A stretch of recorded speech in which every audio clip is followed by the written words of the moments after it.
Rabbi इश्रह ली सदरी व यस्सिर ली अमरी वहलुल उक़दतम मिन लिसानी यफ़क़हू क़ौली। आज हम कुरान मजीद की तवील तरीन आयत पढ़ेंगे, आयत दाइन, और ये सबसे तवील आयत है और कुरान मजीद की सबसे छोटी आयत जो है सूरह मुदस्सर की आयत नंबर 21 है, सुम्मा नज़रा। और कुरान मजीद में जो है सूरह आल इमरान की आयत नंबर 154 है, जिसमें सारे हरूफ तहज्जी इस्तेमाल हो जाते हैं, और सूरह फतह की 29 नंबर आयत, उसमें भी जो है पूरे हरूफ तहज्जी इस्तेमाल होते हैं। आप उसमें देख सकते हैं, या अय्युहल्लज़ीना आमनू, ए लोगो जो ईमान लाए हो। अल्लाह ताला मोहब्बत के साथ ईमान वालों को पुकारता है, और ऐ ईमान वालों, तुम्हारे ईमान का तकाजा ये है कि तुम जो है इस हुक्म को मानो। या अय्युहल्लज़ीना आमनू, ए लोगो जो ईमान लाए हो, इज़ा जब तदायनतुम लफ्ज़ दाल या नून से दैन, बाहम लेन देन करना, जो है सिर्फ जो है कर्ज ही नहीं, सिर्फ माल ही नहीं, बल्कि कोई भी लेन देन करना, कर्ज किसी किस्म का भी जो है वो, ये असल में तदायनतुम बाब तफाउल है, इसके अंदर मुशारकत पाई जाती है, बाहम लेन देन करना। जब तुम बाहम लेन देन करो बिदैनिन, कर्ज का, इला अजल मुसम्मा, तुम मुकर्रर मुद्दत तक करो। अजल हमजा जीम लाम है, अजल मियाद वक्त, और मुसम्मा सीन मीम वाव से है, मुअय्यन मुकर्रर वक्त, तयशुदा जो है, तो मुकर्रर वक्त तक करो, मुद्दत तक करो। फक्तबूहु काफ्ताबा से, काताबा से है, पस लिख लिया करो उसको। वल यक्तुब, पस चाहिए कि लिखे, और ये जो है वाव और फा के बाद लाम जज़म वाला आ जाए तो अरबी में इसे लाम अमर कहते हैं। इसका तर्जुमा हम करते हैं चाहिए के, तो वल यक्तुब, पस चाहिए कि लिखे, बैनकुम, दरमियान तुम्हारे, कातिबुन, कातिब, काफ्ताबा, कातिब लिखने वाला, फाइल के बदल में आया लिखे, बिल अदल, अदल के साथ, इंसाफ के साथ लिखे।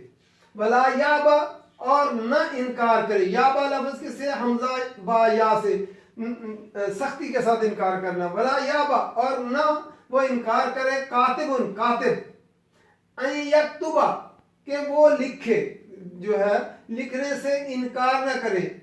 क्यों लिखने से इनकार न करे, कमा अल्लमहुल्लाह, जिस तरह जैसा कि अल्लमा आइन लाम मीम बाब तफईल सिखाया उसको अल्लाह, अल्लाह ने। फल यक्तुब, पस चाहिए कि वो लिखे, लाम जज़म वाला अमर वाला, पस चाहिए कि वो लिखे। वल युमलिल, और चाहिए कि इमला करवाए, यहाँ भी लाम जज़म वाला आ गया वाव के बाद, तो युमलिल लफ्ज़ किससे, मीम लाम लाम से, तो चाहिए कि इमला करवाए, लिखवाए। अल्लज़ी, वो जो, अलैहि, उस पर, अलैहिल हक, जिस पर हक आता है, इमला करवाए वो जिसने कर्ज लिया, मकरूज जो है वो इमला करवाए। वल यत्तकिल्लाह, और चाहिए कि वो डरे अल्लाह से, रब्बहू, उसका रब है। वला यबखस, और न कमी करे, यबखस लफ्ज़ बाखा खासीन से कमी करना, न वो कमी करे, मिनहू, उसमें शैया, कुछ भी, थोड़ी सी भी कमी उसमें न करे। फ़इन, फिर अगर काना हो, अल्लज़ी, वो शख्स, अलैहिल हक, जिस पर हक आता है, सफ़ीहन, वो सफ़ी हो, सफ़ीहन सीन फाहा से है, कम अकल, बेवकूफ हो। औ ज़ईफ़न, या वो ज़ईफ़ हो, ज़ुआत ऐन फा, कमज़ोर जिस्म के हिसाब से या अकल के हिसाब से, या वो उम्र में छोटा हो, वो लिखवाना ना जानता हो, या बहुत बूढ़ा हो, लागर हो, वो उसकी याददाश्त ही अब ना काम करती हो, तो वो जो है, औ ज़ईफ़ औ ला यस्ततियु, या वो इस्तात न रखता हो, यानी गूंगा हो, वो लिखवा नहीं सकता, या वो जुबान ना जानता हो, किसी और कोई और जुबान बोलता हो, तो उसके लिए जिस तरह हमारे बाहर के ममालिक वाले आते हैं तो फिर क्या होता है, ट्रांसलेटर की ज़रूरत उसको पड़ती है, इंटरप्रेटर की ज़रूरत पड़ती है, तो वो भी लिखवा नहीं सकता। और युमिल्ला, ये कि वो इमला करवाए, हुआ वो फल युमलिल, बस चाहिए कि इमला करवाए वलीयुहु, उसका वली, उसका जो है ट्रांसलेटर, या उस आदमी जो इमला नहीं करवा सकता उसका वली, जो बड़ा उसका है वली है जिसके वो जेर निगरानी, वो उसकी बिल अदल, अदल के साथ, इंसाफ के साथ जो है वो उसकी इमला कराए। फिर देखते हैं दोबारा,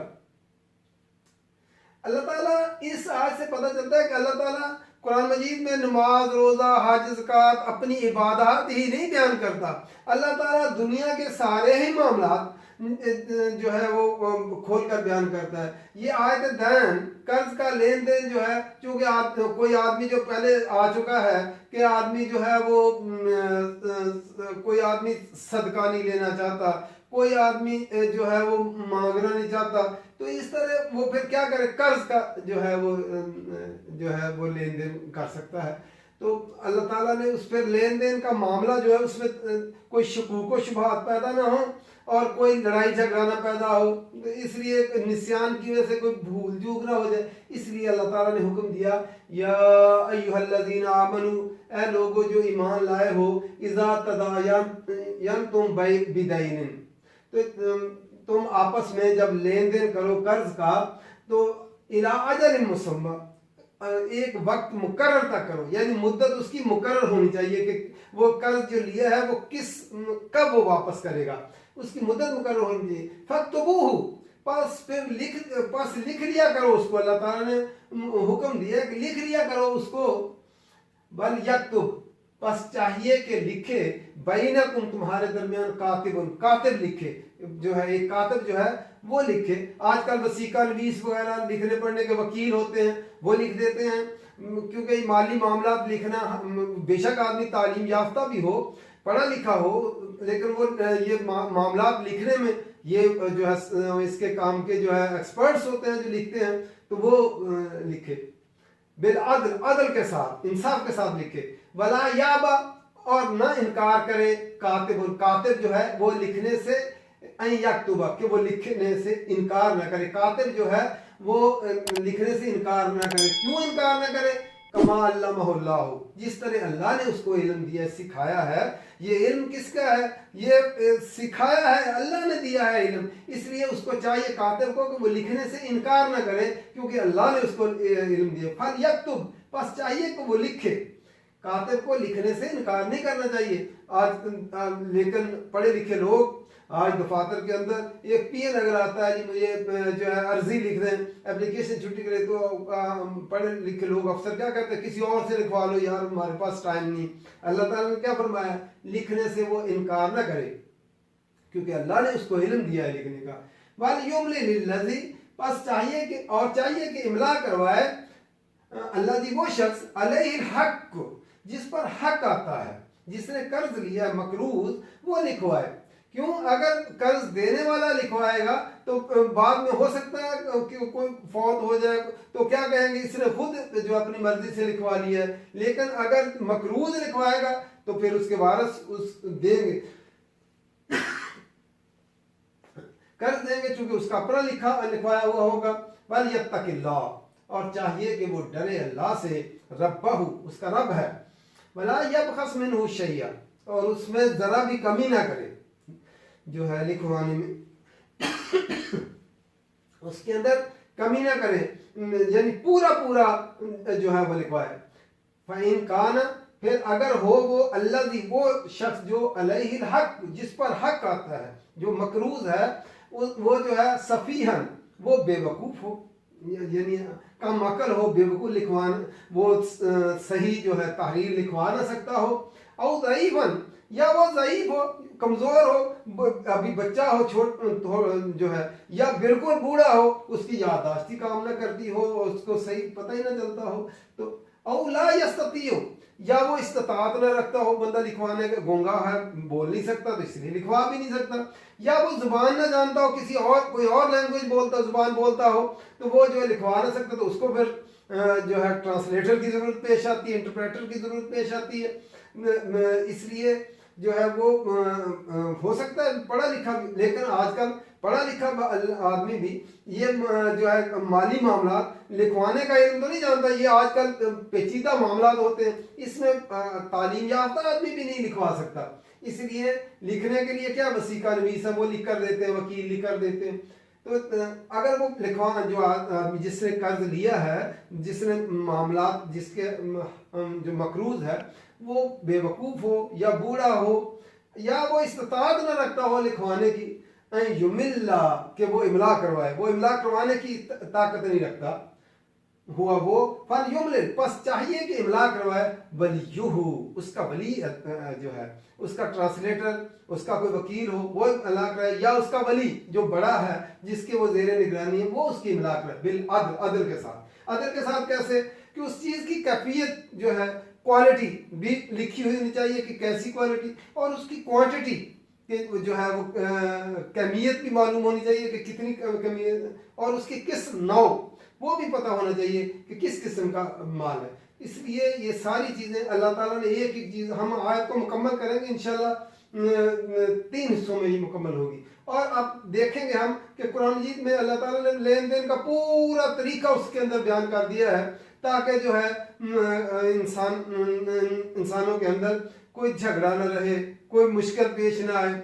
और नबी अकरम सल्लल्लाहु अलैहि वसल्लम मकरूज का जनाजा नहीं पढ़ाते थे। आपका पता चला कि जो है इसने किसी का कर्ज तो नहीं देना, तो बताया गया कि इसने कर्ज, नबी अकरम सल्लल्लाहु अलैहि वसल्लम ने फरमाया इसका जनाजा फिर कोई और पढ़ा दे। नबी अकरम सल्लल्लाहु फिर किसी और उस्मान गनी रज़ी अल्लाह ताला अन्हु ने, मेरा ख्याल है कि उन्होंने कर्ज देने का जो है उसका अदा करने का वादा कर लिया, तो आपने जनाजा पढ़ाया। या नबी अकरम सल्लल्लाहु अलैहि वसल्लम खुद उसका कर्ज अदा कर देते ताकि जो है ना उसका फिर जनाजा पढ़ाया जाए। इसलिए आज का जनाजा जब पढ़ाते हैं तो ऐलान करते हैं कि भी किसी ने लेन देन करना हो तो इसके जो वारिस मौजूद हैं उनसे कर लिया जाए। इसलिए जो है अपनी ज़िंदगी के अंदर ही अगर तहरीर शुदा मामला हो तो इसमें कोई अभाम पैदा नहीं होता। आदमी इस दुनिया से चला भी जाए तो उसके वारिस जो है वो ले भी सकते हैं और दे भी सकते हैं, और तहरीर हो तो कोई शकूक व शुबहात भी पैदा नहीं होते। लेकिन हमारे मामलात क्या हैं, हम जब किसी रिश्तेदार अजीज़ व कारब दोस्त से कर्ज लेना देना होता है तो कहते हैं जी लो जी लिखवाने लगे हैं, इस पे हमारे ऊपर एतबार ही नहीं करते, ये लिखने बैठ गए। अल्लाह का हुक्म है कि लिखो, और इंसान निस्यान का मादा उसके साथ भूल सकता है, किसी के साथ मौत फौत हो सकती है। मामला तहरीर ज़ब्त तहरीर में लाया जाए तो फिर उसमें अभाम पैदा नहीं होता। और कई दफ़ा ऐसा होता है कि आदमी पैसे लेकर फिर भूल जाता है और फिर बाद में जो है शकूक व शुबहात पैदा होते हैं। इसलिए अल्लाह ताला ने पूरा मामला जो है पूरी तरह जो है उसको दिया कि इस तरीके से अगर अल्लाह के हुक्म के मुताबिक काम किया जाए कभी इसके अंदर लड़ाई झगड़ा और शकूक व शुबहात पैदा नहीं होंगे। अल्लाह ताला कुरान जी समझ कर पढ़ने की तौफीक दे और अमल करने की तौफीक दे, और माली मामलात के अंदर इस तरह तयशुदा कुरान मजीद के तरीका के मुताबिक अमल करना चाहिए। वमा अलैना इल्लल बलाग।